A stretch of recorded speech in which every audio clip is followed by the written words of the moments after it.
Hello and welcome back to another episode of Beyond the To-Do List. I'm your host, Eric Fisher, and this is the show where we talk to the people behind the productivity. This week I'm excited to share with you a conversation I had with Dr. Stephen Masley, author of The Brain Solution: How to Start Now at Any Age to Reverse and Prevent Insulin Resistance of the Brain, Sharpen Cognitive Function, and Avoid Memory Loss. And you can guess by the title of the book, it's all about your brain. This conversation is all about prepping and priming and fine-tuning and taking care of your brain. Specifically, honestly, when it comes to who to thunk it, exercise, and diet. And I'll tell you what, this is one of those things that I am going to be doing as part of my year this year, in conjunction with taking more breaks, having more rest, not being overloaded and not being stressed, getting better sleep, the sharpening of my brain, and also the increasing of my overall health of my physical, mental, spiritual self. I'm going to be leveling up my entire self this year. And one of those things has to do with my mind, sharpening it, not overtaxing it, not clouding it with improper diet food, as well as doing exercise to get it in the best place. I want to do the best creative work I can possibly do. And the best way for me to do that is to get my brain in that zone of operating at its peak performance. So I know that you're going to find this conversation enlightening when it comes to that. And all in all, I think what you're going to find in this conversation is keys to help you keep yourself from self-sabotaging yourself. In other words, you'll be able to get out of your own way and start thinking clearly, literally, again. So I'm excited to share with you this conversation with Dr. Stephen Masley. This week, I am super excited to welcome Dr. Stephen Masley to the show. Stephen, welcome to the show. Eric, I'm really glad to be here. I'm excited because I don't know that we've ever specifically talked about the brain and its function and importance when it comes to productivity. And the brain, come to think of it, is the tool when it comes to being productive, because that's where you think, that's where you create, that's where you remember. Although tools can help you with all those things, we're still kind of stuck with that as our main tool, right?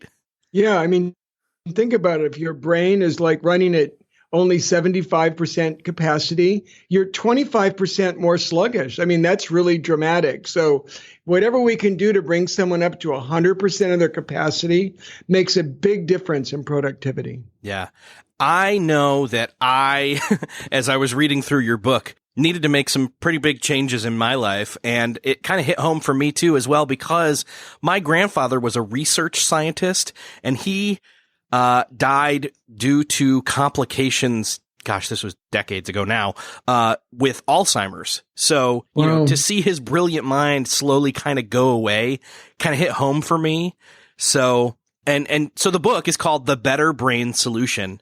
And then the tagline is how to start now at any age to reverse and prevent insulin resistance of the brain, sharpen cognitive function, and avoid memory loss. And I think anybody listening to this show wants to reverse or start or stop all of those things as you prescribe them.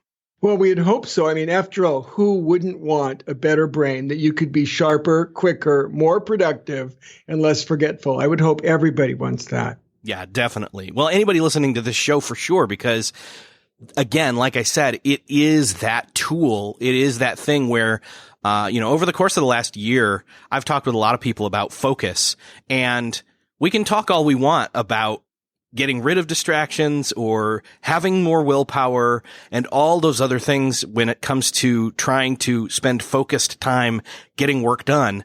But if our brain's not cooperating, especially when you're talking about insulin resistance, which we should probably just dive right into, it's not going to make a whole lot of difference, right? No, it really won't help. If your brain is functioning at a low speed, it's like if someone turned your computer speed dramatically down and you're trying to do projects, it's going to really slow you down. And there's nothing more important than your brain speed for step one. So what is insulin resistance? Like, what is that? And I've had a little bit of education in this area because, I've looked up what insulin is and different things like that when it comes to, studying health and diet and that kind of thing, but it's not specifically about that per se, although it's connected for sure. It's connected. So insulin resistance is the number one cause for heart disease, memory loss, diabetes, probably cancer as well. Basically, insulin is the hormone that tells your cells to store energy. So when you eat carbs, whether it's really healthy carbs like green leafy veggies and blueberries, or whether it's something that gives you a sugar load like bread, flour, sugar, your energy comes in, your insulin pushes it into the cell and wants you to store it as energy. It's the storage hormone. Now, once you fill that up, though, what if you're not exercising hours a day? Almost none of my patients exercise hours a day. They don't have the time. And you keep eating all the sad standard American diet that's really loaded with sugar and flour, then your cells become full. There's no more place to store energy. And here's the irony. When your cells become full of energy, they become insulin resistant and brain cells just shut down. It literally, insulin resistance stops you from using your brain. Let me give you an example. If I was to do a PET scan, like imaging of your brain, and look at the energy burn that your brain cells are using to burn energy to function, if you look at someone really healthy, it'll light up like a Christmas tree. If you look at someone with insulin resistance, it's quiet. You don't see much activity. Brain cells are dysfunctional. They're not working well. And if that goes on, the brain cells start to die and literally your brain will shrink. So insulin resistance, which occurs in 50% of baby boomers and 30% of all adults, that's a lot of people. So insulin resistance actually takes our ability of us to use our brain. And over the long term is the number one cause for memory loss. If I'm hearing what you're saying correctly, so an example of this would be that post-lunch crash that somebody's come back from lunch and they ate a bowl of pasta and now they can't think straight or at all. But it's going to go on 24/7. It won't be just after that meal. They'll be in a state of insulin resistance all the time. Wow. So if you were healthy all the time and you had a rare overindulgence, it's not going to have that big an impact. But the majority of, but 50% of baby boomers, 30% of all adults, they're in insulin resistance 24/7 all the time. So they have constant brain dysfunction and constant decreased performance. Interesting. And it's dramatic. Our data shows when people follow our program, we have a 5-step, easy to follow plan. When they follow that, their brain speed improves by an amazing 25%. And I mean, 25% is a big bump in productivity. Yeah, that's huge. I mean, the percentage wise, that is huge. If I could have 25% more, and again, I'm talking to you as somebody who I know that I suffer from this partially because I have the physical attributes of it, not just the mental attributes of it, which I think is one of the things a lot of people, hear about insulin resistance in regards to is, well, don't eat the bad carbs and you won't be, you won't store as much fat. Nobody really talks about the slowdown on your brain like you are. Right. And that it's killing your brain. Not only is your brain dysfunctional, your brain is shrinking. We need to give that more attention. Okay. You explain that. How is my brain shrinking? I've got to know this. Well, when your brain cells die, they literally, once they're dead, they just shrink and you lose that space. Oh, wow. So if someone is killing off thousands of brain cells per week, their brain is shrinking every week at an accelerated rate. Interesting. Okay, well, so I want to turn this around. I want to stop my brain from shrinking. So if I start doing the 5 steps, my brain will start to grow again? Is that true? Yes, literally. It will grow in size. Even 80-year-olds have been shown to increase the brain processing parts of the brain, the frontal lobes, the hippocampus, the memory center, even 80-year-olds. So at any age, no matter what your starting point, no matter what your age, we can show that whether you're 30, 40, 60, 80, that we can improve your brain performance and improve the size of your brain. Okay. Well, so I've got to know what these 5 steps are. Well, the 5 steps are: 1, food. Eat the right foods, avoid toxic ones. 2, meet your key nutrient needs. 3, add activity. Activity is an incredibly important marker for brain function. 4, manage your stress. And 5, the specific brain toxins can hurt your brain, avoid them. And so, and each of those steps is actually pretty easy. Where do you want to start? Yeah. Well, okay. So let's just let's go through them in that order. Actually, no, what was the thing we just need to flat out avoid? Number 5. Let's start there.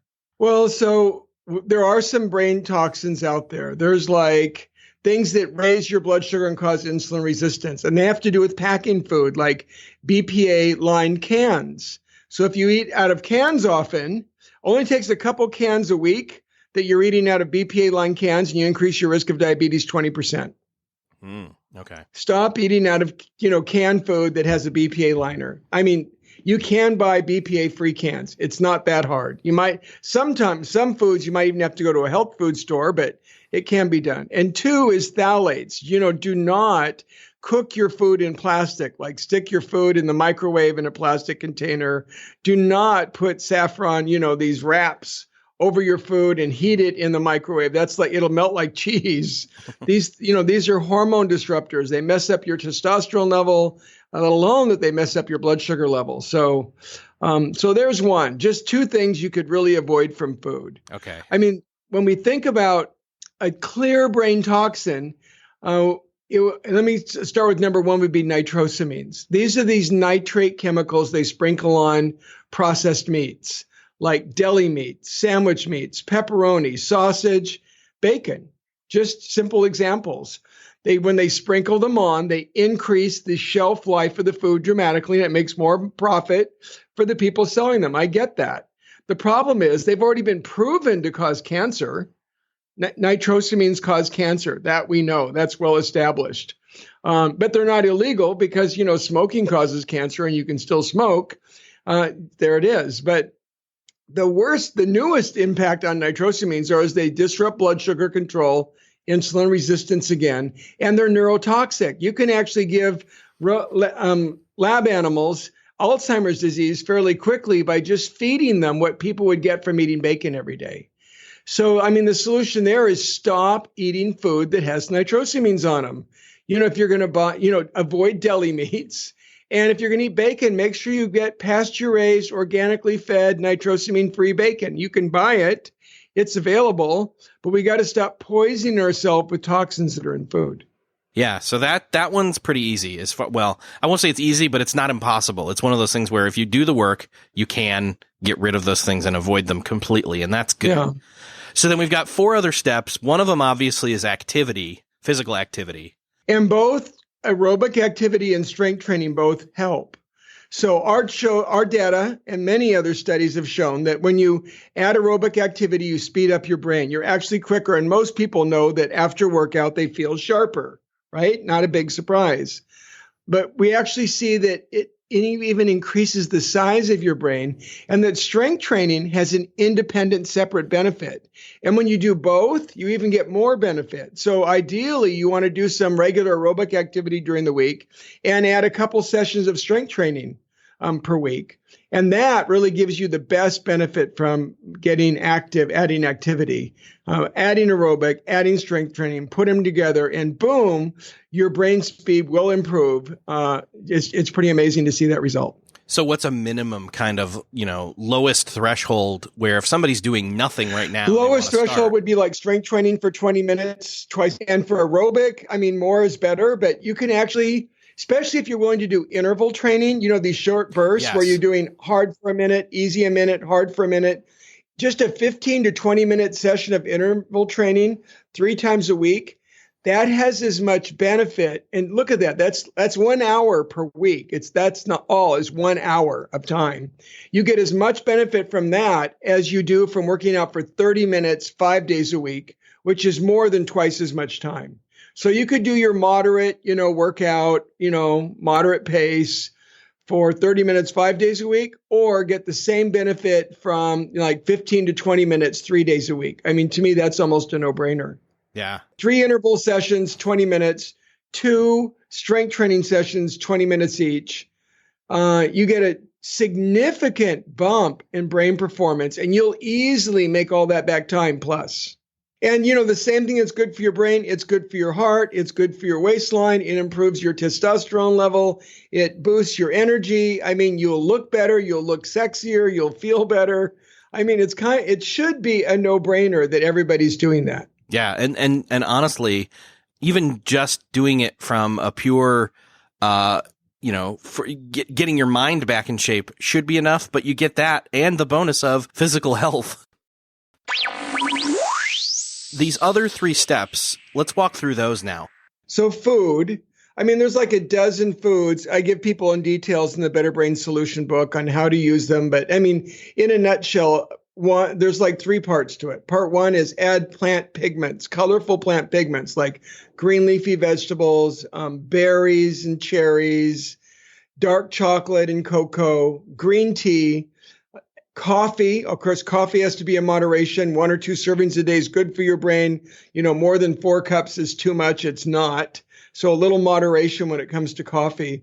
But pigments from vegetables, fruit, beans, chocolate, I mean, those are really good for your brain. I mean, they clearly help us improve brain performance and brain function. The second category are fats. We don't want to be on a low-fat diet if you're trying to help your brain. Your brain is mostly fat by weight. So, and especially the long-chain omega-3 fats we get from seafood. So we want like wild salmon, sardines, trout, mussels, oysters, foods like that, or to take a fish oil supplement. And if you're vegetarian, you can take a DHA seaweed supplement that works just as well. So we want fish oil, and we want healthy fats like avocado oil to cook with, extra virgin olive oil, and nuts. I mean, they actually did this big, huge study showing that when they put people on either extra virgin olive oil or extra nuts, their brain performance went up and they slowed cognitive memory loss. And those people on the low-fat diet just got worse and worse.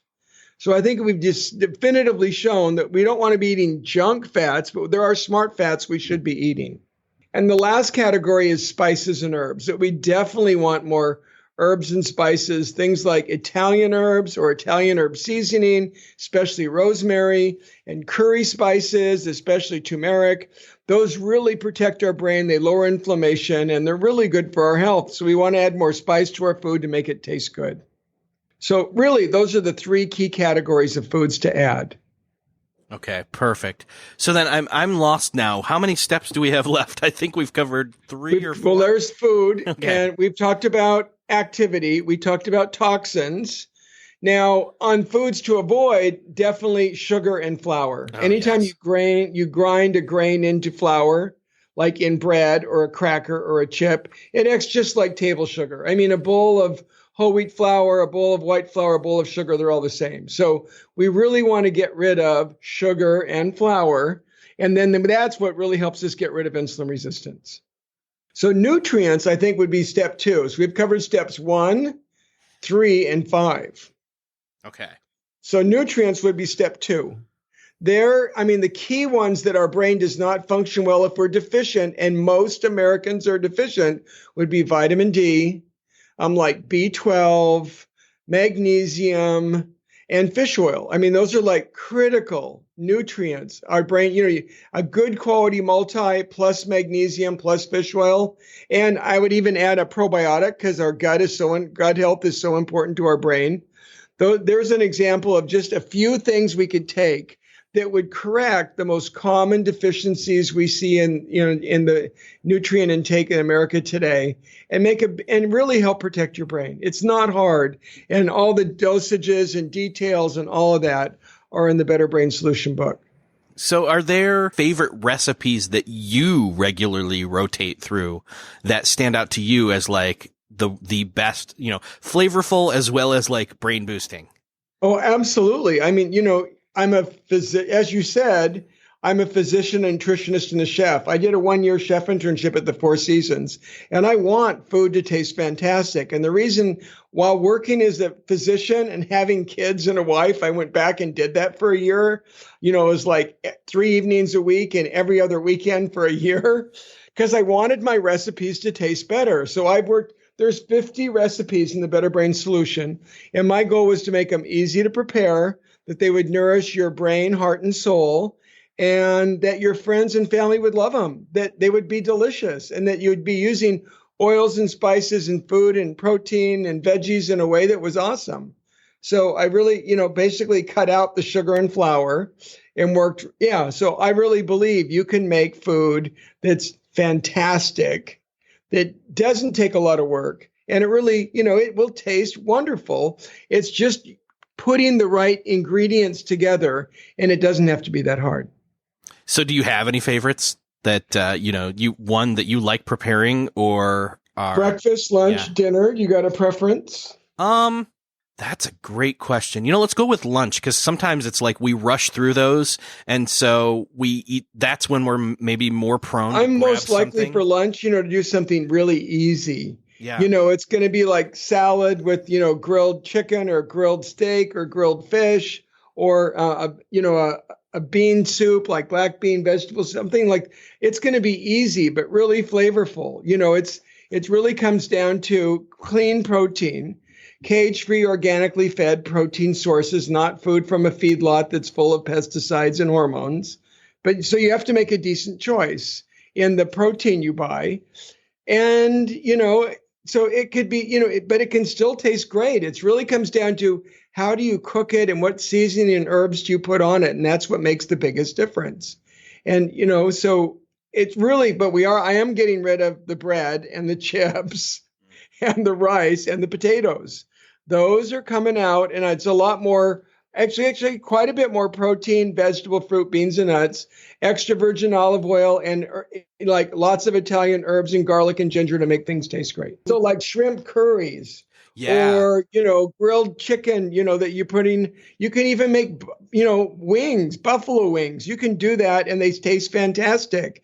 You can do it with, a sauce that doesn't have to be toxic and with healthy fats. You can even have wings for dinner, for that sakes. I mean, it's not that hard.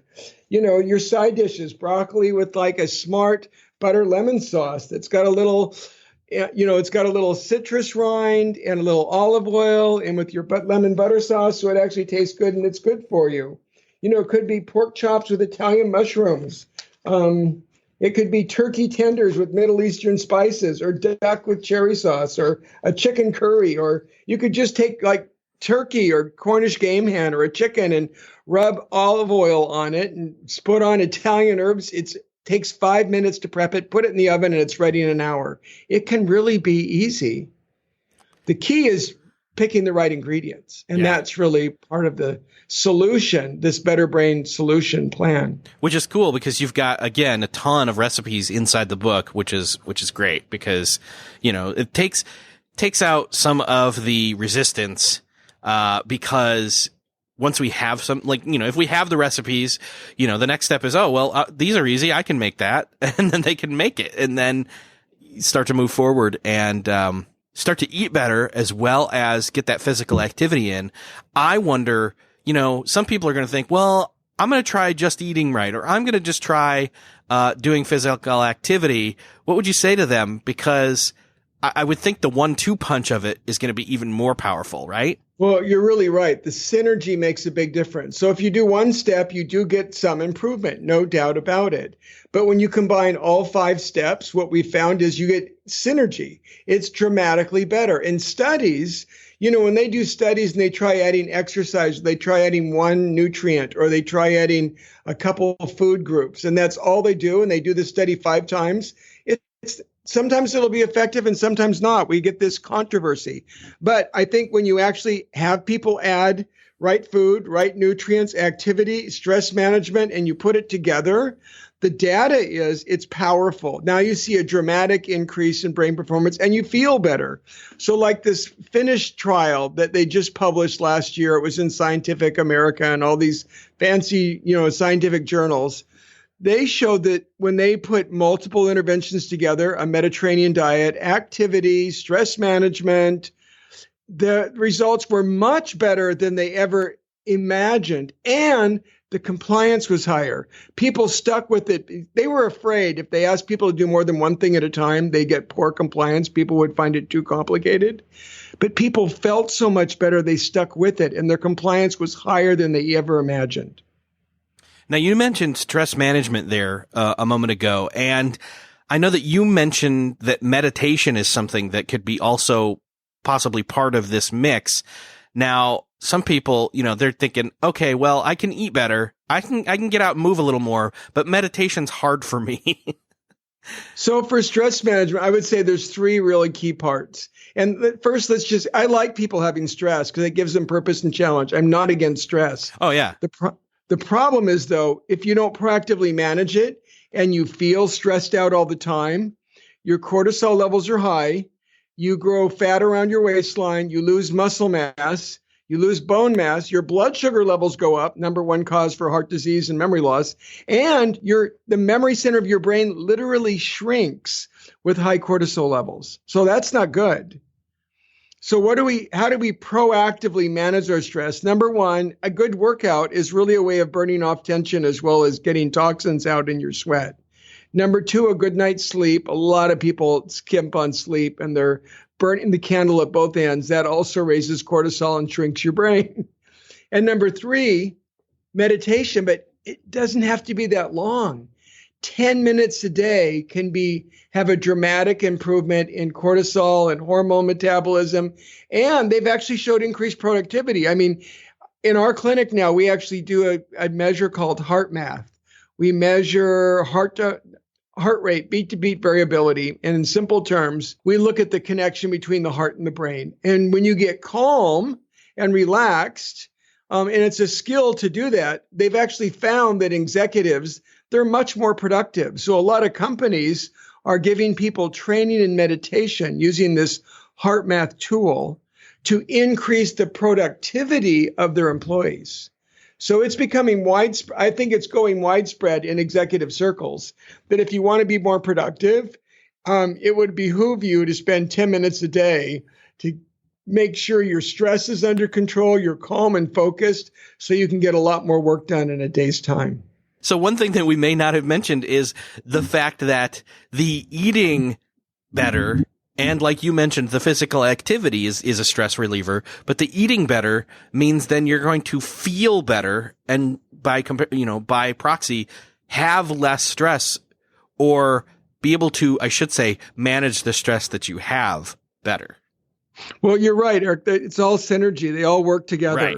I mean, as you get fitter, you have more energy and you sleep better because if you work out, usually you have a better night's sleep. So you have more energy in the day and you feel better. And when you feel better, it's a lot easier to say, hey, I'm going to eat something healthy for lunch instead of junk. I mean, when you're totally stressed out and you feel exhausted and awful, suddenly foods that are really bad for you start sounding kind of good. Comfort food. Yeah. And when you feel fantastic and you're full of energy and you just had a nice workout, usually you don't feel like eating junk because you know you're going to feel worse after that. You're like, I feel really great right now. You're not going to want to put dirt in the gas tank and ruin your car performance. Totally. Yeah. See, and I've had that. There have been times where, and I'm trying to do that again now, times where I've completely quit sugar and just felt amazing. And then when I've had a little bit again, I've not wanted it anymore. Well, sugar is addicting. I mean, there's no doubt about it. You can get cravings. The more you eat, the more you want. And so at some point, when you get rid of the flour and the sugar and the cravings go away, it makes it a lot easier to stick with it. Yeah. Yeah. So again, with all three of these things, that kind of overlap within all of the 5 steps, we've got our fueling of our body. We've got the elimination of our toxins, our boundaries there. We've got physical activity. We've got stress management. But if somebody was resistant to doing any of those things and you wanted to say, well, here's a way that you can kind of try it without committing too hard to it to receive some benefit and see some, what would you say to that? Well, here's the sad truth, Eric. Most people are procrastinators. I mean, let's just be realistic. They're going to procrastinate until something's broken. They're not going to want to fix it. That's normal human nature, sadly. But here's the problem with that. If you wait till you're feeling forgetful, if you're waiting till you're walking into a room and you forget why you're there, if you already have to reread passages in a book because you forgot what you just read, your brain's already shrinking.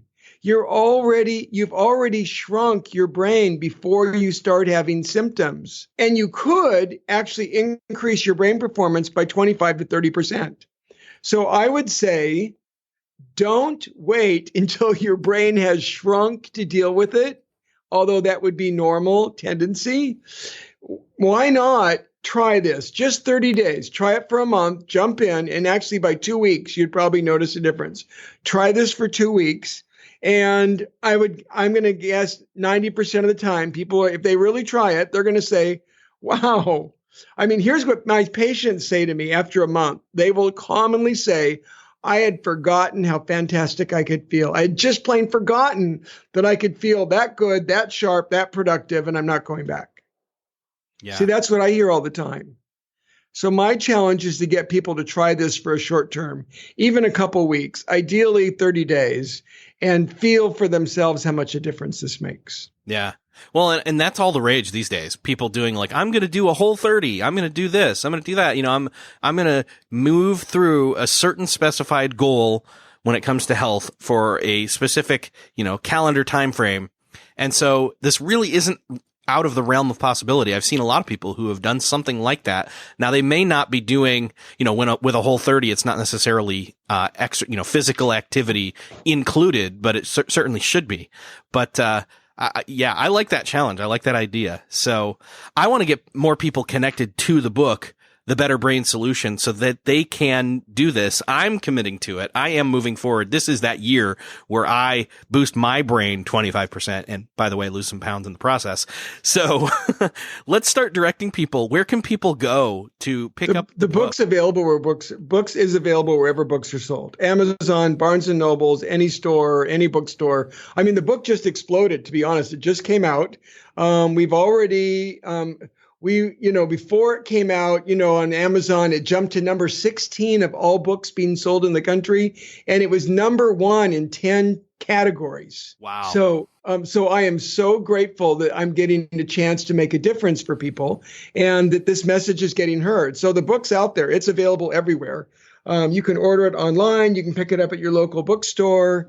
Doesn't matter where you want to go, you'll find it. And you can, read it in hard print. You can get it in audio. You can listen to it in a Kindle version. All of those are available. Awesome. Okay. So the book is The Better Brain Solution, and it's been awesome talking today with Stephen Masley, Dr. Stephen Masley. I better make sure you earned that. You earned that, doctor. So Stephen, it's been awesome talking with you. Thanks for being here. Yeah, it's been really fun. I really appreciate it. And so my biggest message is don't wait. Don't wait till you're having symptoms of memory loss.